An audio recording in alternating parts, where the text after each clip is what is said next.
जय जगन्नाथ सांग मैंने मु रश्मिता आउ गोटे नुआ ब्लॉग को स्टार्ट करुच्छे आपण मैंने नहीं जानी सारे ना आम गोटे कुआडे जाऊँ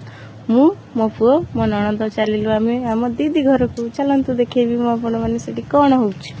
आम जा पहुँची गलु मो दीदी तार गोटे फुल प्लेट सजे कर नहीं आसता है आ मो पुओ तार ये ठिया कर बैगणी खाऊ थाए से गोटा खाई भात खाई शुई जाइली शुईक उठला बेलू मो दीदी आउ भेणी आउ समस्ते मिसिक धान पुरौ था जो गरम रे चाष करवा भारी कष्ट आई देखो मो दीदी केते गुड़ा कुटा सब रखी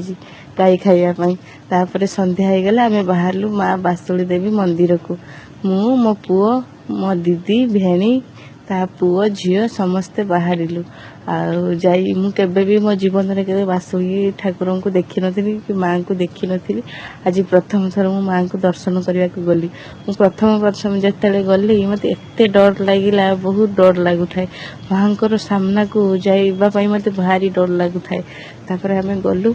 समस्ते भलर भलर दर्शन कलु दर्शन करी पुणी चलिलु मेला अभिमुखे मेलार छोट छुआ मान नहीं जीवा माने से कहे मामा मुझा नेबी मामा मुझा नेबी तापर मो पुओ तार जाड़ा गुड़ा कहता सब गोटा निला नहीं सारापर पुणी चलु आम चाट खाइबापी आम जाकर समस्ते बसीगलु चाट खाइबापी जिते गरम होता है मो निश्वास जो एत गरम होता है मत भारी निश्वास मोर बंद हो जाए